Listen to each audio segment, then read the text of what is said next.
Kasi yung si Congressman Zaldico, Chair of the Appropriations Committee, appointee niya, no? Sabihin na natin. Siya pumili nun? Yes. Siya pumili ng chairman ng Appropriations? Yes. Oh. And to this day, ang perception ay silang dalawa talaga ang promotor ng lahat ng ito. You agree with that? Ano yan eh? Pakinggan nyo mabuti ha. Kung paano sa pagtanggol sa hindi pagtatanggol. If there's a mistake of omission or sabihin natin omission, ito na yon. It's the worst that ever happened. What omission was that? Hindi kailangan niya panindigan yung kanyang pagpili kay Zaldico. Ayun na nakikita ko. Kasi, kung liability lang, kailangan dalhin talaga yung ebidensya. Mahirap magdemanda na walang ebidensya, Lucci. Yan ang justice natin. Para sampa ka ng demanda kay kaninong tao, ebidensya hinahanap ko. Wait lang, sir. Kung yan naman pala ang yun naman pala ang paliwanag mo dyan. Meron na naman kaming tanong. Ganito lang, sir. Napakasimple. Kung ang ebidensya kailangan mapatunayan mo sa korte, bakit napadala agad si Tatay Digong sa dahig?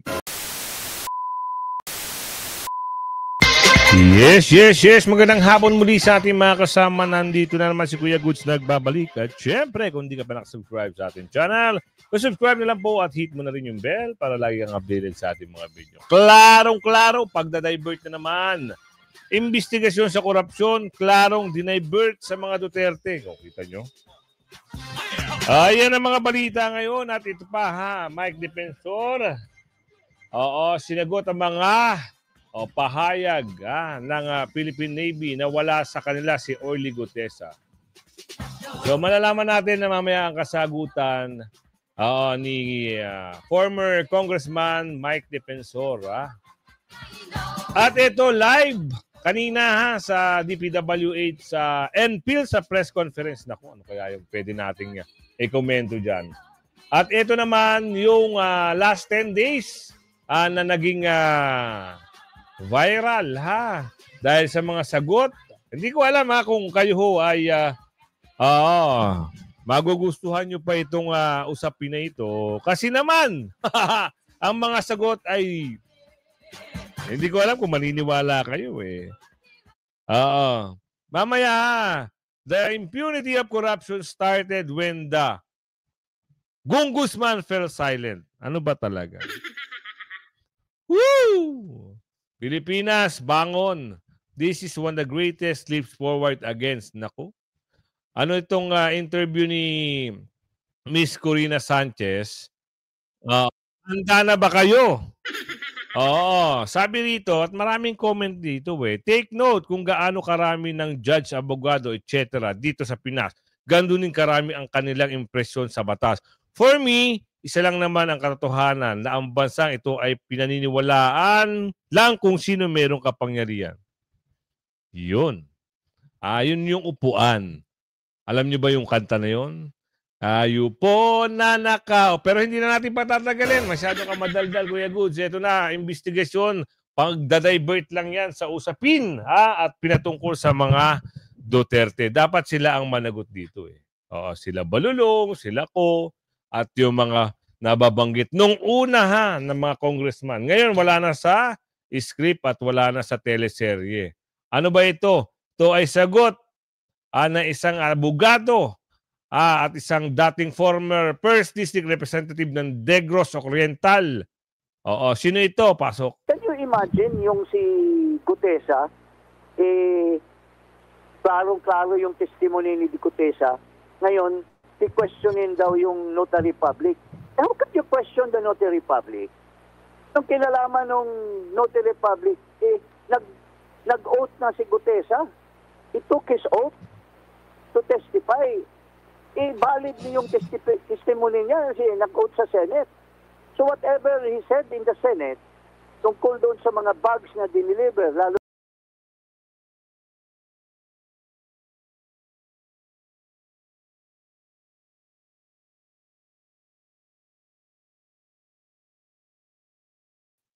masyadong nawawala.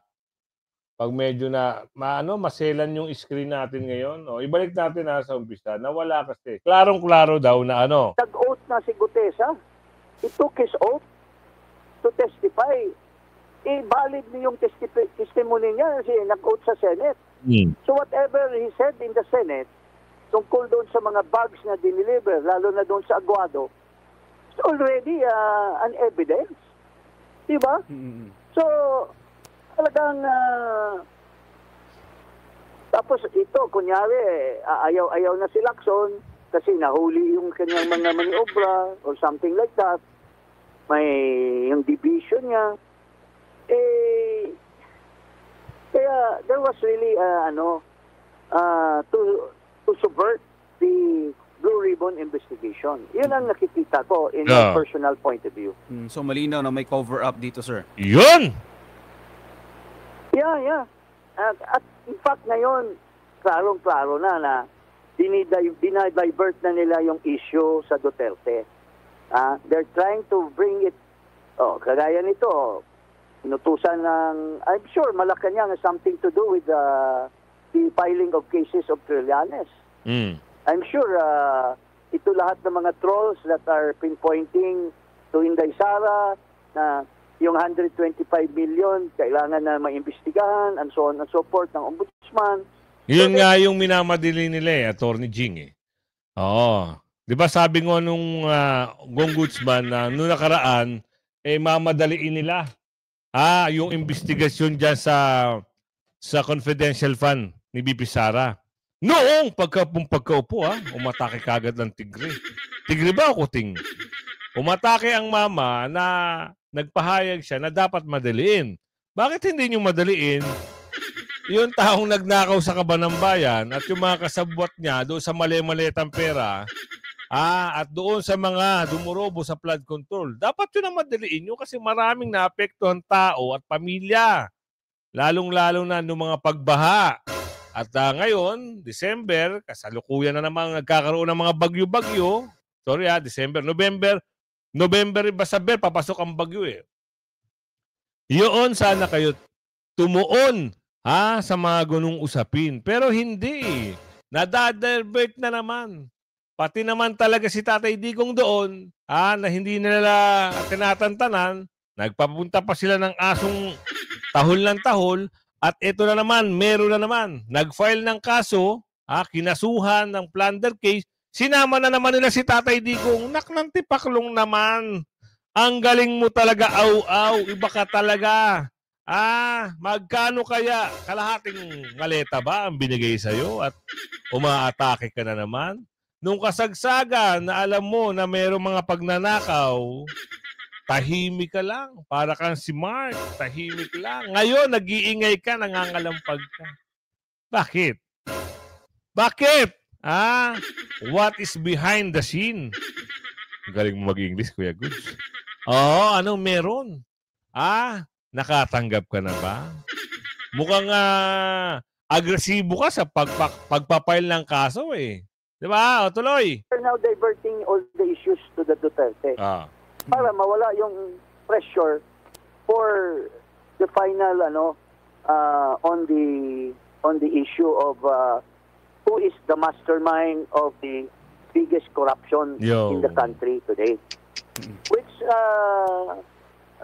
kung tinuloy yung kay Marcoleta, it might have pointed to the doors of Malacanang.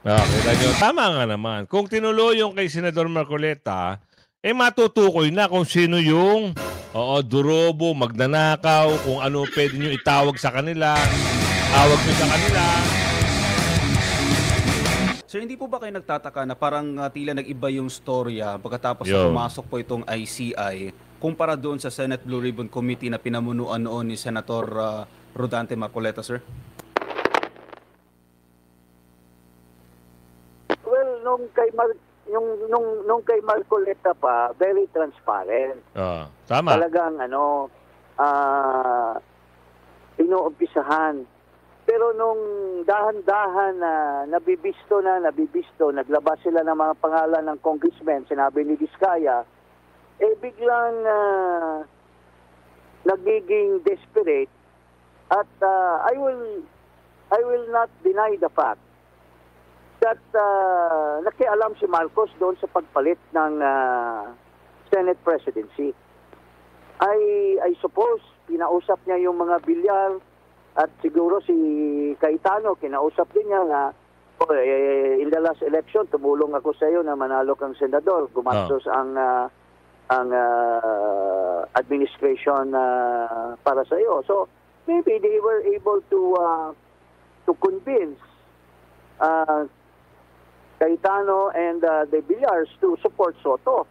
Kaya nagkaroon ng change para mabago nila yung narrative ng Senado kasi si Marcoleta ay tinutumbok na ang mga congressmen. And sooner or later, nung nag-testify si Vizcaya tungkol sa kay Romualdez, tungkol kay Saldico, yung sinasabi daw ni Rillo na so parang there is a concerted effort to deviate what Marcoleta was trying to do and nilagay nila sa Lacson. And can you imagine yung si Gutesa, klarong-klaro yung testimony ni Gutesa. Ngayon, i-questionin daw yung notary public. How can you question the notary public? Yun na sinasabi natin, di ba? Bakit mo ko questionin yung... Pwede kasing ganito eh. Yung salaysay at pirmado ni Gutesa, walang question doon kasi salaysay niya doon. At bukod doon, ang pinakamatibay doon ay yung panunumpa niya doon sa Senado. Ngayon, ang question doon, yung nagpumirma doon sa notaryo. 'Di ba? Oo, nakakuha sila ng puntos doon itong si Pinky Texon. Oo, sasabihin nila peke daw. Paano niyo nasabing peke? Hindi peke yung nagsalaysay at nanumpa at humarap sa Senado, walang kapeki-peki doon. Pwede namang gawin ulit yun eh. Kung nagda-doubt kayo na sinabi nyo na yung abogado hindi naman talaga yun ang pumirma, di pwede yung kalkalin at kasuhan nyo. Ngayon, pwede namang iulit yun, pirmahan, salaysay ulit, ganun lang, simplihan lang natin. Yun nga lang, may pambubutas kayo. Pero tandaan nyo, hindi ho peki yun. Lahat ng mga nagpapanotaryo, halos ganun na rin ang kalakaran. Dapat nung una pa lang, question nyo na yun. Para hindi na kumalat yung ganung sistema. Diba? Ngayon, gawin nyo yun pagkatapos ng issue na to. Sabihin nyo sa mga notary public, si attorney ang pumirma. Paano kung nasa hearing si attorney? Bawal pirmahan. Ganun lang, simplehan nyo lang. Nung kinalaman nung notary public, nag-oath na si Gutesa. He took his oath to testify. Valid niya yung testimony niya. Di ba? Sabi na So whatever he said in the Senate, tungkol doon sa mga bags na diniliver, lalo na doon sa Aguado, it's already an evidence. Yan na. Kaya ngayon, hinahanap nila si Gutesa kasi malaki ang ambag ni Gutesa malaman kung kanino dinideliver at saan dinideliver ang pera. Naku, nagkalintik-lintik na. Ngayon, dinadivert nila. Kasi sumingaw ang pangalan ni Balulong, sumingaw ang pangalan ng Aguado, sino ba taga-Aguado? Diba? Kaya sinagot lahat yan ni Senador, former Congressman Mike Defensor. Kasi hinahanap nila si Gutesa eh. Hindi naman pwede sabihin ni, ito lang, para lang sa akin komento ko yun, opinion ko. Kung ako, hindi ko rin sasabihin kung nasa si Gutesa. Baka mamaya masundan nila di ba? Kahit alam ko, di sabihin ko nandun. Hawak-hawak ng mga, para hindi nila masundan kasi nasa kampo. Pwede niyang sabihin yun. Kung ako lang pwede ko sabihin yun.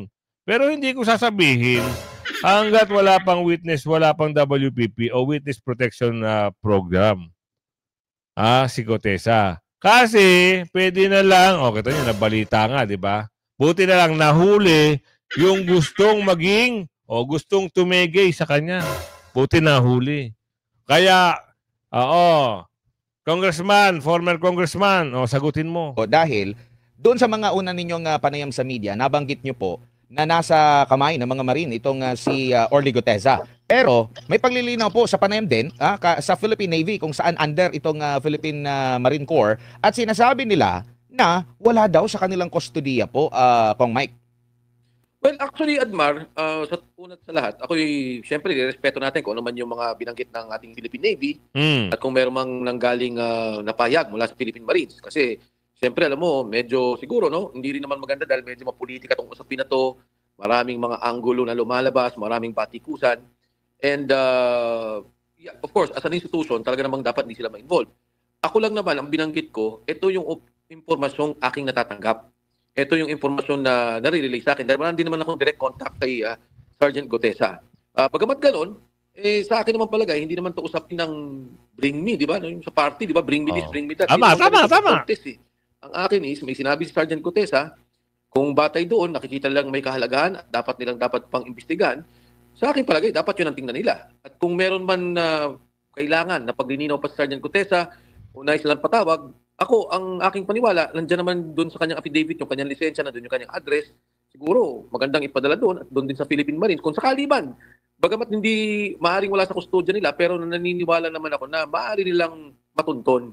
Kasi kung ako talaga, Admar, hindi ganun kadali sa akin. Maraming, hindi direct ako siya nakakausap, hindi ko siya wala akong nakakausap sa kanyang pamilya, kundi dumadaan din ako sa mga tulay na nagbibigay lang ng mga impormasyon o kundi kaya nagbibigay ng pahayag kung ano yung kanyang kondisyon. Ako naman kasi ang aking magmula ng Senate Committee presentation sa kanya, yun lang ang tanong ko, kung kamusta siya, kung safe ba siya, kung okay ba siya. Siyempre, yun naman ang ating unang kailangang bantayan para sa taong to dahil binanggit ko nga, Admar, sa lahat ng naging testigo dyan sa investigasyon, yung taong yan ang walang interes. Lahat ng lumabas sa investigasyon nila, may kinuwang pera, bilyon-bilyon, kasama sa kontrata, may hatian. Itong si Gutesa talagang puro, walang pinagperahan to, hindi kasama sa sindikato to, hindi kasama sa usapan to. Yung kanya pananaw lang niya para sa bayan.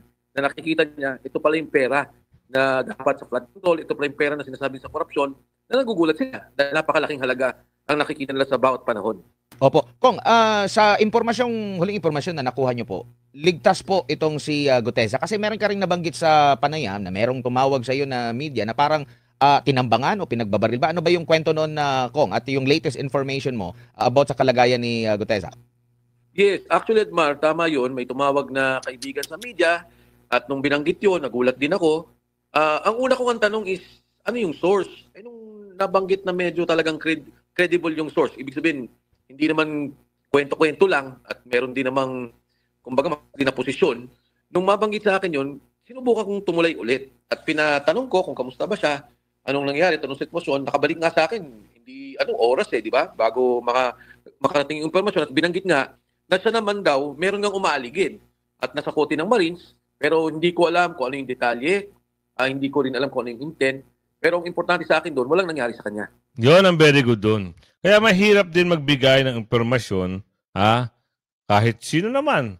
Kung credible ang witness o star witness mo, kailangan proteksyonan mo. Kahit hindi pa binibigyan ng gobyerno ng WPP yan, kung alam mo na makakatulong sa taong bayan at sa solusyon ng mga korupsyon, itong si Sergeant Gutesa, sabihin mo na lang wala kang alam. Diba? Pag tinanong, nasa si Gutesa, wala akong alam, nandito ako sa Mars. Ganun lang. Kaya doon sa mga nagtatanong, kasi parang ang lumalabas, gusto nilang malaman. Siyempre, maraming alam si Gutesa. Baka may mga taong gustong gumawa ng hindi maganda. Hindi naman natin sinasabi na sila yun. Pero, sino ba ang natutumbok? Sino ba ang tinutumbok? Mali-malit ang pera, masasyak ka. Billion in 3 weeks. Wow! Ang nakulimbak nga raw, di umano, 3 million. 3 million o trillion? Grabe, no? Sa dami ba naman ng pera nila? Ewan ko kung kaya nyo pa bang ubusin yan? Hindi nyo na kayang ubusin yan kahit na tumanda na kayong ugod-ugod. Kahit na magkaapo na kayo ng limang henerasyon. Hindi nyo na mauubos ang perang nakuha nyo. Diba? Kaya sila nag-iimpok para saan? Sa kanilang mga... The impunity of corruption started when the ombudsman fell silent. Nako, ito kailangan na ba to? 10 days to go, pero gusto ko pa rin parang yung sagot dito parang ako hindi, para sa akin lang naman. Hindi ako kontento dito sa mga sagot. parang hindi ka sang-ayon. Maski nung pinapanood ko tong interview na ito, maski itong yung babae nag-i-interview, parang merong something na, alam mo yon, kung gusto niya nga lang bastusin harap-harapan gagawin niya. Kaso nga lang, siyempre dahan-dahan lang. Talay. Yung House Speaker, kasi yung si Congressman Zaldico, Chair of the Appropriations Committee, appointee niya. No? And to this day, ang perception ay silang dalawa talaga ang promotor ng lahat ng ito. You agree with that? Hindi, kailangan niya panindigan yung kanyang pagpili kay Saldico. Kasi Oo, ito nga, kaya- pina-open mo na yung SALN, Oo, di ba? oo, oo. So bakit hindi nasimulan man lang Ito doon yun. na ito lang ang kita mo Congressman? Hindi, meron di ba? na kaming ginagawa dyan. Kaya lang, Lucy, alam ko na inip na ang taong bayan, pero deliberate tayo rito. Hindi tayo pwedeng padalos-dalos. Ako wala akong pakialam sa politika ngayon. Wala na ako sa politika, Lucy. Wala na akong pakialam sa politika.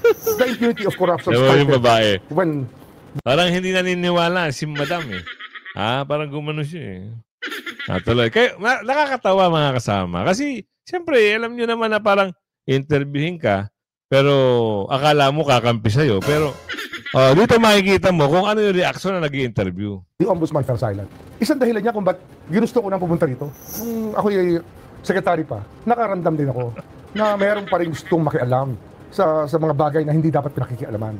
Na mahalaga sa bansa natin. Pero mayroon pa rin gustong makialam at talagang hindi ko na matiis yun. What do you mean? Sino yun? It's too vague. Saldi ko. Nakialam siya sa amin I go. Wait lang, sir. Kaya pala si Saldi ko ngayon naiipit. Napapatanong lang si Aling Ledesma. Kasi parang lumalabas dito, si Saldi ko lahat ng may pakana. At si Balulong, wala sa eksena. Nagtatanong lang boss mo manager. Ganun ba ang pinaka-ending ng isang pelikulang ito? Si Saldico ang may kasalanan ng lahat? Bigyan nyo ng title. Anong title ang pwede nyo ibigay sa istoryahe na ito? Diba? Ulitin natin. Ang sabi dito, may gusto makialam. Sino? What do you mean? Sino yun? It's too vague. Saldi ko. Nakialam siya sa amin I go to work every day. Tinataya ko buhay ko araw-araw. Sabay yun ang gagawin nyo sa akin. Hindi pwede sa akin yun. And so now that you're ombudsman, are you in a better place to do I that? think so. How? What can the ombudsman do that the Secretary of Justice cannot? Okay, sabihin ng iba, paano namin malalaman na hindi mo naman tatargetin ng mga political enemies mo?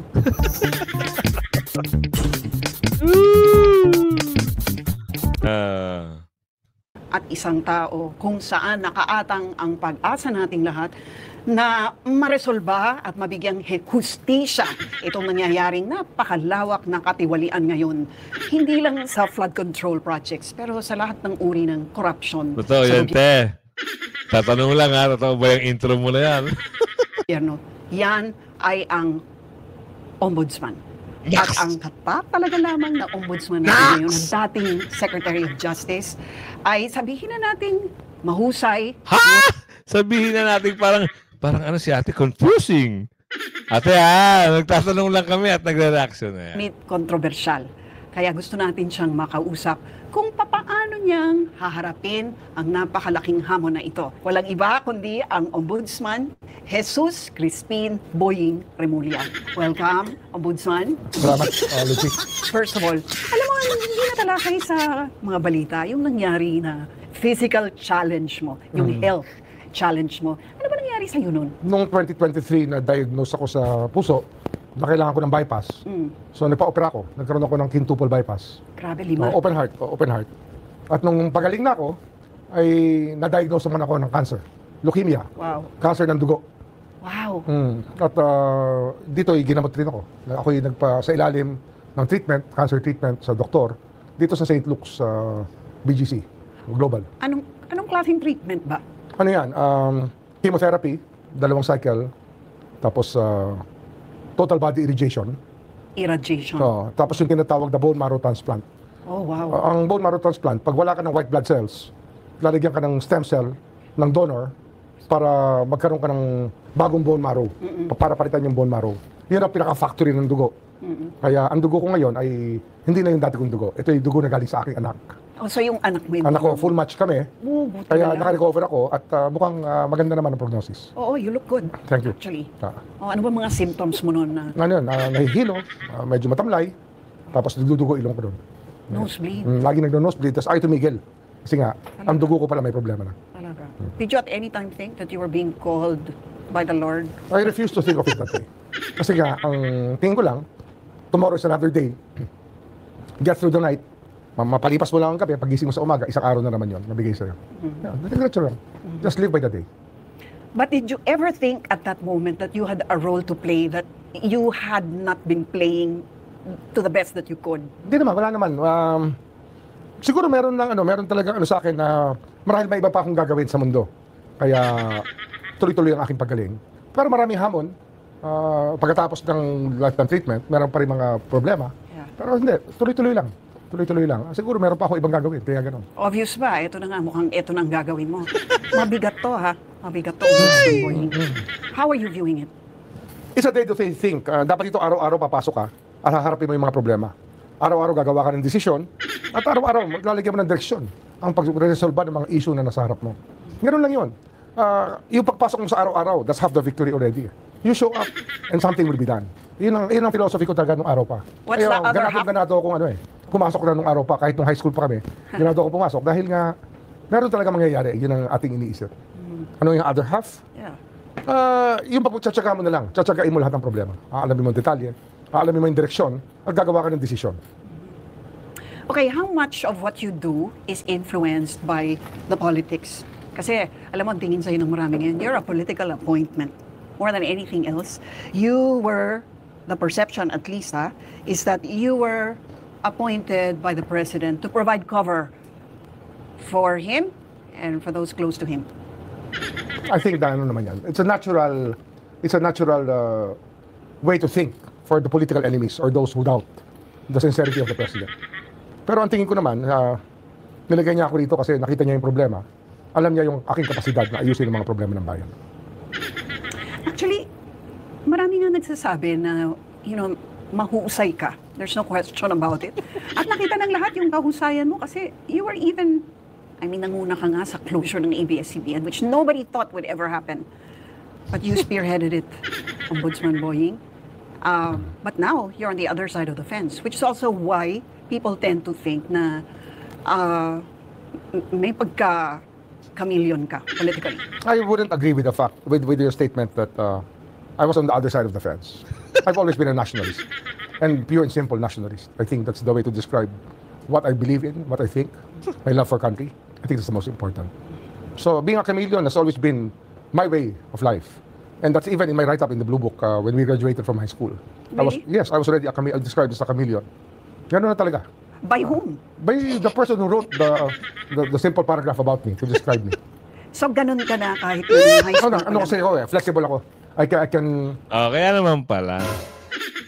Nahuhuli na talaga, ha? Kasi, yun naman pala eh. Pwede siya magpapalit-palit ng kulay. Ano ba ang meaning ng chameleon sa inyo? Tignan nga natin. Alam ko, ganun ata ang terminology ng chameleon eh. Parang, ano ba tawag yun? Onyango ba yun? Chameleon means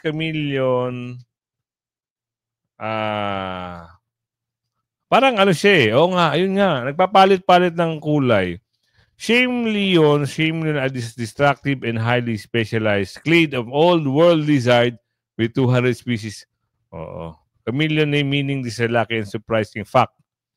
So, pero yung nakikita natin kasi minsan, nakakita na ako niyan, minsan nagpapalit-palit nga ng kulay. Pwede naman pala, flexible. Sabi na sa video, wala naman tayong gagawin doon. Wala naman tayong, ano tawag doon? Wala tayong, pag-disagree o hindi pag-agree. So, sila yung nag-claim nun, no? So, kaya naman pala, merong pwedeng sa side dito, pwedeng sa side doon. Kahit saan side.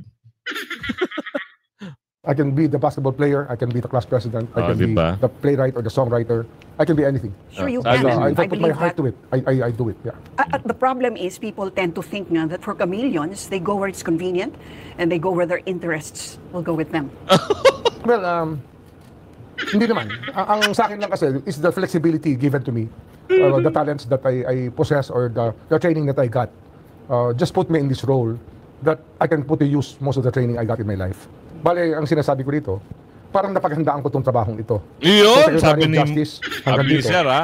Tila ba yung buong buhay ko, paghahanda yan para sa mga ginagawa ko ngayon. I can say that with a straight face. Alam ko talaga yan. Of course, we also know that you come from a dynasty. Okay? Well, I'm the second And- generation. Yes, and your father was a, well, quote-unquote crony. Of, No, he was never a crony. Ferdinand He was Sr. never a crony. Ano siya? He was a political leader, but he was never a crony. He was never in the circle. He was the leader, the local leader. Ewan ko dito sa And he was a interview na visionary. to. He transformed Cavite. I can say that. Okay, right now, in the midst of the ongoing flood control project anomaly, na napakabigat. And nung nagsimula ito, Ombudsman, ang focus ng lahat ay yung House Speaker, kasi yung si Congressman Zaldico, Chair of the Appropriations Committee, appointee niya. No? Sabihin na natin. Siya pumili nun. Yes. Siya pumili ng chairman ng appropriations. Yes. Oh. And to this day, ang perception ay silang dalawa talaga ang promotor ng lahat ng ito. You agree with that? Ano yan eh? Ang Pakinggan nyo mabuti, ha? Kung paano sa pagtanggol sa hindi pagtatanggol. if there's a mistake of omission or sabihin natin omission, ito na yon. It's the worst that ever happened. What omission was that?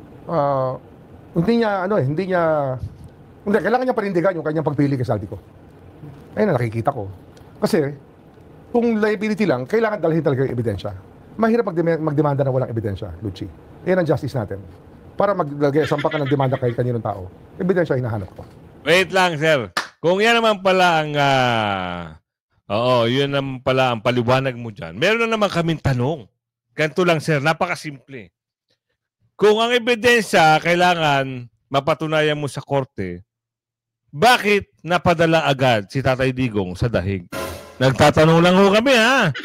Oo, kaya kung umabot ka sa video natin ito. Hanggang sa muli, ha? Pakilike and share. Bye-bye!